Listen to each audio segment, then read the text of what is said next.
Bonjour monsieur. Bonjour madame. Nous sommes le 18 mai et nous étions ici avec le monsieur Georges Kuntz, intégrant de même du Parti communiste du Brésil et aussi du Parti communiste de la Fédération russe et Institut Lénine. Il y aura parlé sur la crise politique ou la situation actuelle politique du Brésil et ses conséquences qui viennent depuis le coup parlementaire. Monsieur, je pose des questions en français et vous répondez en portugais. Vous êtes d'accord? Alors, monsieur le comte, vous pouvez nous constituer ou donner son point de vue sur le coup parlementaire de façon claire e sintetizée? Vamos sintetizar uma história, eu acho que não é pequena, mas levando em conta que esse golpe começa no momento da eleição, ou até um pouco antes da presidenta Dilma Rousseff, mostra que ele já estava sendo preparado anteriormente. A partir do momento que ela ganha a eleição, já começam os problemas. Evidente que uma direita golpista, fascista, ela não vai querer perder 4 eleições. Seria uma coisa para ela inaceitável. Mas, quando a gente vê que dentro disso existe partidos políticos de direita, existe o judiciário, existe o parlamento e existe a mídia, é uma coisa muito séria. A gente está vendo poderes fortes, poderes muito fortes, contra um governo legítimo que foi eleito pelo povo com um projeto. Bem ou mal, gostando ou não, já foi dito várias vezes, impeachment, afastamento, golpe, não é remédio para governo ruim. Existiram erros, vários erros, inclusive a escolha do próprio vice e desse vice virar ministro. Eu disse há muito tempo atrás, antes mesmo do golpe, antes de se tocar em assunto de golpe, que se houvesse golpe ia ser de dentro para fora. E foi realmente o que aconteceu. Esse golpe ocorreu, esse golpe foi consumado. Agora, a presidenta Dilma não foi acusada de nada. Então, na verdade, é um golpe. É um golpe. É um golpe parlamentar, é um golpe judiciário, é um golpe midiático de uma imprensa fascista, burguesa, imperialista. Não só uma, tem várias. São poucas mídias no Brasil que são autênticas, populares e que tem uma intenção de ser uma imprensa que não tenha lado, ou que realmente seja idônea. Isso no Brasil não existe. A gente lembra que a Rede Globo apoiou o golpe de 64, depois pede desculpa, agora vai pedir desculpa de novo. É uma coisa... Não tem como. Eu acho que qualquer país do mundo a gente tem que ter um controle de mídia.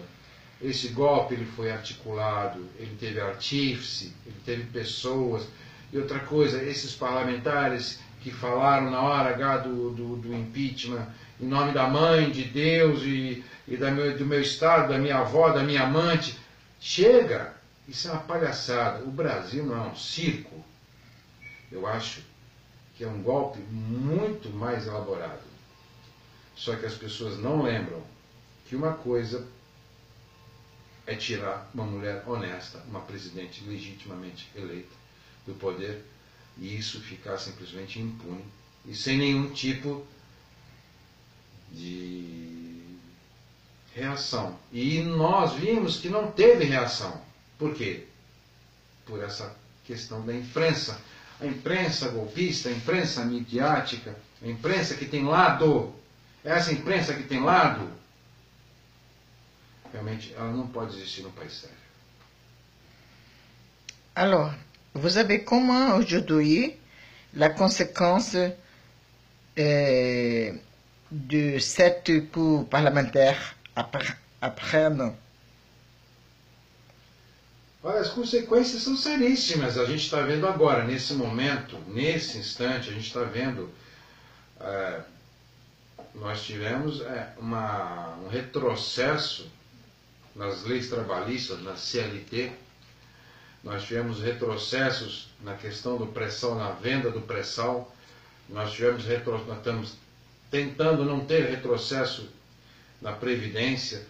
A perda dos ganhos que foram feitos no governo do Lula e da Dilma, os ganhos que foram feitos que agora podem ser perdidos, podem ser jogados fora.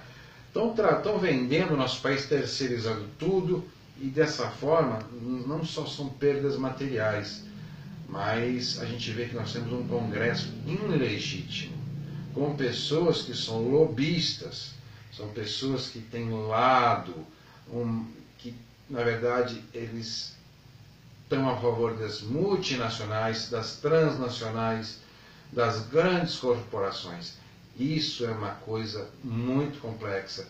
A gente pode ver que é um Congresso completamente sem legitimidade e muitas vezes a gente pode ver que tem pessoas nesse Congresso, tanto na Câmara como no Senado, pessoas que estão ligadas a corporações, como a gente sabe, as empreiteiras, principalmente no Brasil, que são a maior máfia. Quando uma vez me perguntaram se eu era a favor ou contra a Copa do Mundo, eu falei que eu era a favor da Copa do Mundo, eu era contra as empreiteiras, eu era contra a CBF, contra a FIFA, não era contra a Copa do Mundo. Mesma coisa aconteceu com as Olimpíadas. O intuito era bom, agora a gente sabe por trás disso o que vem.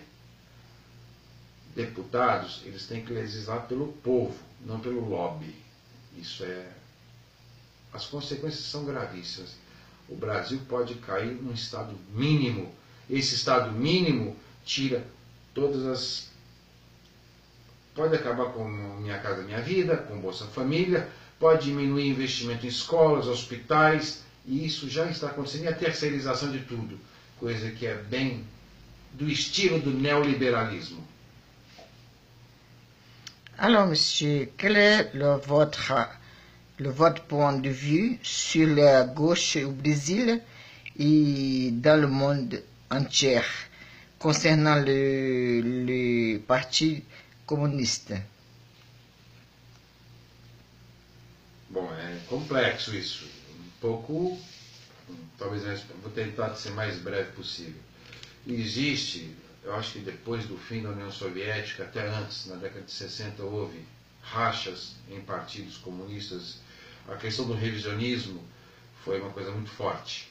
O revisionismo separou várias ideias. Lembrando que socialismo é uma coisa, comunismo é outra. O socialismo é um caminho ao comunismo. E o que é esquerda? A esquerda é uma coisa relativa, pode ser muitas vezes até o trabalhismo, pode ser o nacional-desenvolvimentismo.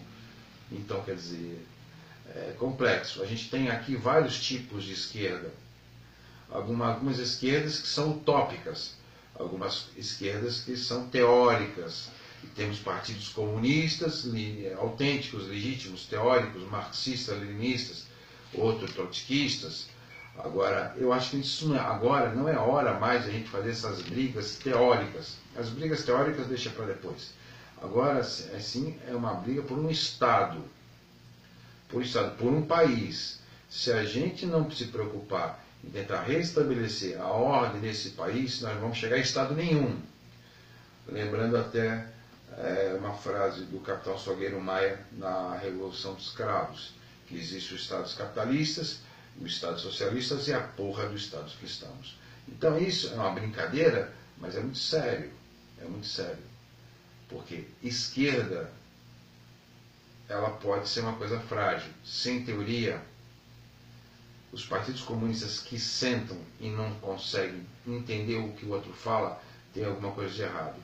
Eu acho que pulverizar, se colocar em vários partidos, várias tendências, a gente tem que lembrar que um partido comunista, se não for pautado no centralismo democrático, ele está sempre ligado a ter tendências A, B ou C, e ele nunca vai conseguir sentar. A gente vê na Federação Russa isso acontecer. Existe um grande partido.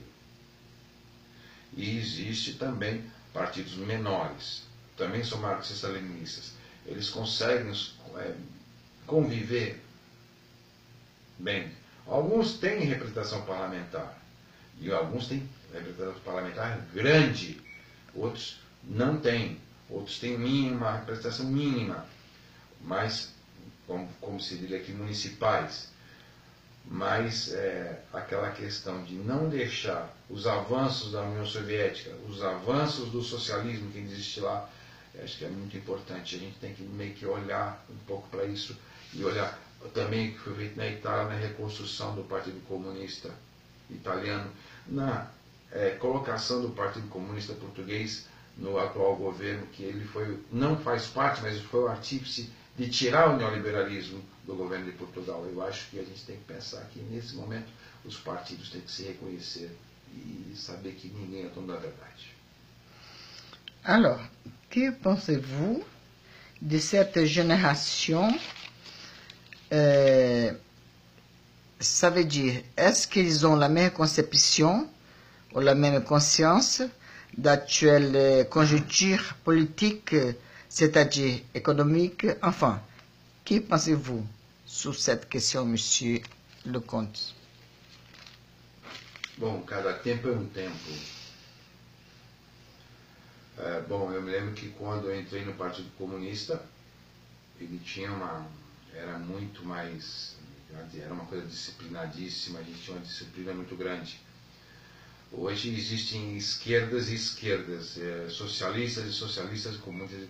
Bom, eu acho e sempre vou achar que o socialismo é o caminho principal, é o único caminho. Eu nunca vou achar que o capitalismo é caminho, que é um caminho viável. É viável, sim, o capitalismo é viável para os grandes empresários, para a Fiesp, para a Firjan e para outras entidades, grandes latifundiários. Assim, o capitalismo é viável para eles. Lembrando que ainda está na mão de muito poucas pessoas. Já para o operariado, para o proletariado, a única maneira de se libertar é pelo socialismo, é pelo marxismo-leninismo, é pelas teses pautadas por Marx, Engels e Lenin.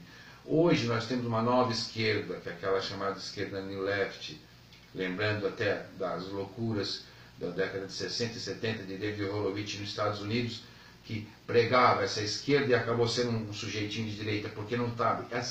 Nós temos que aprender que hoje tem que ser lado, tem que ter lado. Não existe a imparcialidade ou muro. Não adianta se falar, como se anda dizendo, que partido A ou B ou C, até o Partido Comunista do Brasil, está em cima do muro, no centrão. Não está, não é nada disso. A gente tem que ver qual a estratégia.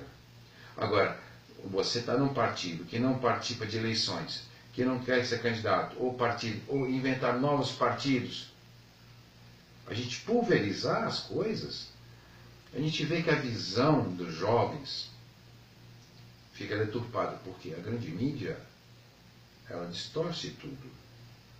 Ela distorce tudo. Distorce a tal ponto que a pessoa às vezes entra em agressão com outros sem nenhum motivo, simplesmente porque viu um programa de televisão. O mundo não é um Big Brother. A Rede Globo não é dona da nossa consciência, nem da nossa verdade, nem da nossa conduta, nem dos nossos filhos. A gente tem que ter muito cuidado com isso. Essa esquerda que acha que pode tudo, tudo é permitido, tudo vale tudo. Lembra, num partido tem o movimento negro, tem o movimento de mulheres, tem o movimento de jovens, mas mais do que tudo é a bandeira do partido. Essas outras facções do partido, elas têm um valor menor. E estou vendo muita gente dando um valor muito maior a ela. As mulheres já são camaradas, os jovens são camaradas, os negros são camaradas, não precisa ter. Lembra que um partido só se pauta pelo centralismo democrático. O Partido Comunista do Brasil, ele tem esse centralismo democrático, ele é pautado em cima do século. Não existe facções, não existem tendências, e nem vai ter. A gente vê isso também no Partido Comunista da Federação Russa, na qual se preza muito como se fala na imagem de Stalin, e como se fosse retomar um caminho que foi destruído por Nikita Khrushchev no meio da década de 50 e a década de 60. E esse revisionismo, que ainda existe nessa esquerdinha que eu chamo New Left, ela tem que acabar. Porque, na verdade, ela vai levar a gente a uma pseudo-esquerda, uma pseudo... Ela nunca vai fazer aliança com ninguém, porque ela se acha dono da verdade. A gente sabe muito bem que para dar, às vezes, um passo para frente, tem que dar 2 para trás, como dizia o grande camarada Lenin. Eu acho que a esquerda sempre vai ser a solução. O socialismo é o único caminho, O capitalismo nunca vai ser opção. Só existe agora 2 lados, esquerda e direita. Ou socialismo ou capitalismo. É isso que a gente pode dizer agora. Je vous remercie, monsieur. Bonjour.